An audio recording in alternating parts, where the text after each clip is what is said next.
your keeper has to take command of that situation. There was Pedro before he scored the goal and Pedro after he scored the goal.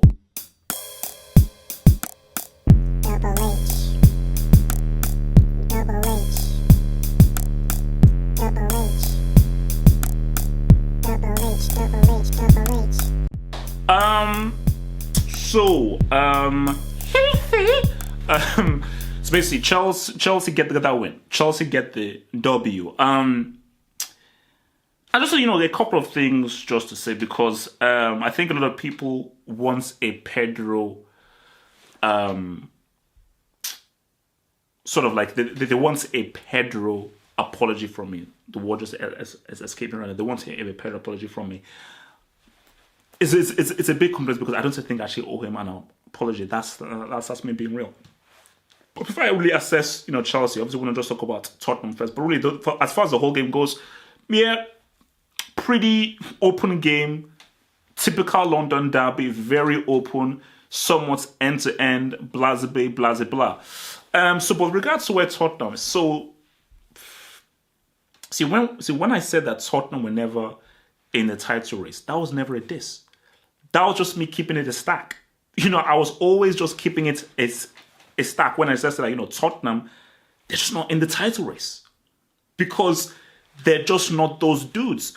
So when they were like mathematically in the title race, I said, no. Maths is overrated. Forget about maths. Realistically, they're never in the title race. And a loss to Burnley, a loss to Chelsea right now, then they now play Arsenal and they're only 4 points ahead of Arsenal.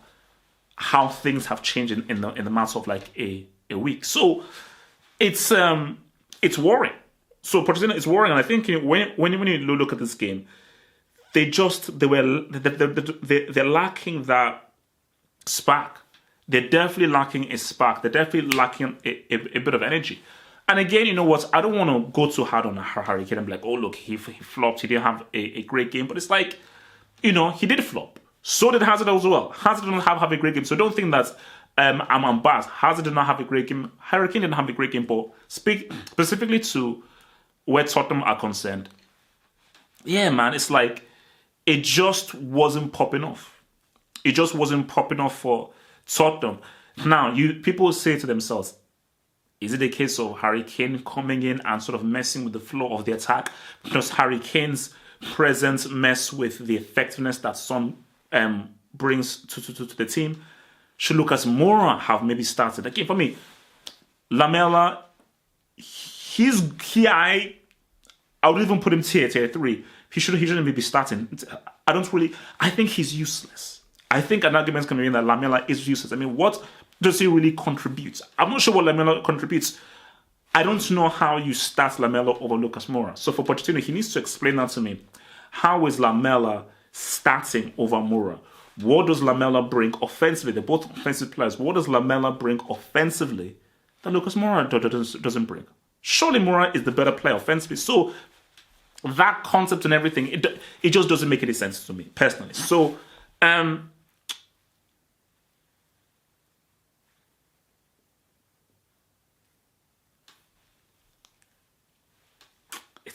it's I'll get to Trippier, don't worry. I mean, I will because I want to just put Trippier and Lloris to one side. But let's just switch over to Chelsea now. But look, let me deal with this right now. Hazard did not have a great game. He did have a great game. Now, I do not know whether he was brought off because of his ineffectiveness or was brought off because he was injured. But again, for Hazard, it just wasn't his day to day. But again, because I had a little bit of a back and forth with Terry, Hazard wasn't awful. He wasn't awful. So now me saying that, oh my gosh, Hazard was awful and was crap. No, it just wasn't his day to day. But the point of the matter is, so now go from that to be like, nah, Hazard, he's overrated, he's not that great. Chelsea are better off without him. That's just crazy. Because even in this game today, the only guy with any true imagination and creativity with the ball is Hazard. That is where things are going to happen. And things will only materialize through him. He's the guy that's going to win you fouls. He's the guy that's going to make up ground. He's the guy that will individually pull guys out of position. And for a guy who creates turbulence and situations, that is very important. And for that to be effective, everybody needs to raise their level. Because everybody raises their level, and he's a guy that's creating havoc, then other guys can actually play on the same level as him and work with the one-twos off of him, work with the combinations. That's what makes things much more effective. So, again, that's just the key that I just wanted to get across that, yeah, he didn't have a good game today. The best players in the world don't play amazing every single game. The best players in the world don't have good games every single game. The best players in the world do have those bad games, do have those ineffective games, and do have those quiet games. This was one for Hazard today. But for where Chelsea are concerned, I've always got to give a shout out to my man Kante. Kante, this dude's consistency is amazing. I don't really know how many bad games I've seen from Kante. Because just what he just does. Because the thing about Kante is that he's just got an amazing footballing brain. He just knows the right thing to do. And that is something that is very, very underrated. Our football players, despite of how much talent you may have physically, do you have this? Are you able to make those correct and right footballing decisions in those difficult areas? That's always very important. Higuain still needs some help.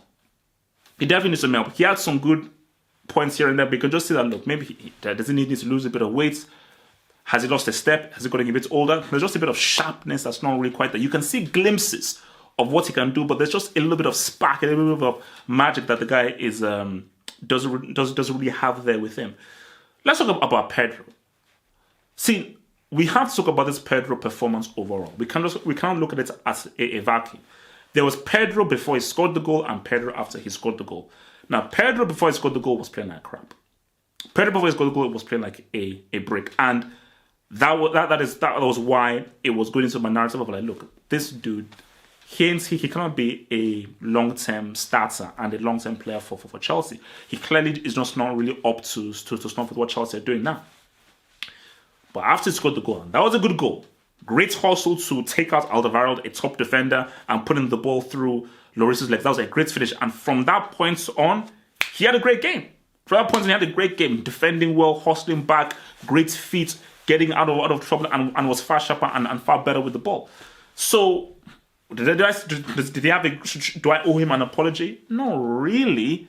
Because he still played like a brick before the goal. But what I would say is that he just did better once he scored the goal. So that's the thing with Pedro. He has those games where he can truly be amazing. But over a season, over a long period of time, it's too few and far between. And I don't think he consistently is effective for Chelsea. And that's just me being real. We have to address the Trippier thing. You see, you look at that thing and you say, who do you blame then? Because I've always been on the mindset that Lloris is grossly overrated. Grossly, criminally overrated. And you look at that situation there. Yeah, for Trippier, he's the guy that eventually passed the ball and put the ball in the net. But your keeper has to take command of that situation. From that situation there, the keeper has to shout, stay on your line. Stay on your line. Because all you just do is stay on your line, call for the ball, yo, I'm here, give me the ball, pass it back. The ball catches pass to you, you hit it back. So I think Lloris, he complicated things. By coming out so early, you just complicate matters. And by coming out so early, Lloris is now caught in 2 months of like, do I leave it for him? I've got a Chelsea guy handing my back. So remember, this is split second to make a decision. Like, so, dude, Lloris, you're already out here. Okay, do I leave it for you? Or do I pass it back to you? Okay, boom, let me just pass it back to you. But you're already coming out. So the way your body is... See, the way Lloris's body was motioned was he was expecting Lloris to leave it for him. Not Lloris to pass the ball to him. Whereas in that situation, Lloris should have been with Thingy having the ball and the ball coming to him. And you could just see what Trippier's body motion was. What Lloris should have done is, all right, boom, I'm here. Give the ball to me. Pass the ball to me. It's as simple as that. So, in that sense, he did flop. So, look, it was wild, man. And I think it just maybe I think that situation just signified what has been a pretty bad week for Tottenham, especially with Pochettino rambling at Mike Dean. So for Tottenham, yeah, man, it doesn't come easy because they've got the Arsenal game on the weekend and then they've got the Dortmund game. They have to raise their level. They have to react. They have to come strong, and somehow Pochettino has got to just dig in deep and just help them to regain and just find their mojo. They've got to just regain and just find their mojo, or else, it could get nasty. It could get real nasty for these guys. So, but for Chelsea, man, great reaction. And let me be real, because a lot of everything was about the whole Kepa situation and everything. Clean sheets by Caballero. He looked pretty safe. I mean, Sarri may be of the mindset like, hey, if it didn't broke down, fix it. Maybe I just put Caballero in the next game. See what happens the next game and the next game and the next game. Who knows? Again, that's just down to. But I just think that based on everything that happened, the media spotlight that was around Chelsea and all of the things that were written about Chelsea, that I'm sure the players would have read and known through hearsay and so forth. It was a very good reaction from them. It was a very good reaction from them. I think Luis and Rudiger were far better defensively. They kept it along stronger defensively. And I was just thinking, the movements of the ball, the structure. I think you said that Chelsea were just the better side, and I think Chelsea were deserved winners. I just think Tottenham never really had a good enough handle of the game, and were not really dangerous or creative enough. I just think that Chelsea, especially in the first 12-15 minutes of the first half, were definitely the team that were far more aggressive and far more in their faces, man. So yeah, man, great response and reaction from Chelsea. Top 4 looking tasty. Top 4 is looking tasty. Now, third place is even up for grabs. So it's going to be an incredibly exciting finish to the end of the season. Peace out. Thanks for watching the video. Now think about becoming a Football Hot patron by pledging an amount each month and then gain access to exclusive content only on the Football Hot Patron page. Peace. Head over to the official site at halffootballhot.com or just click over here.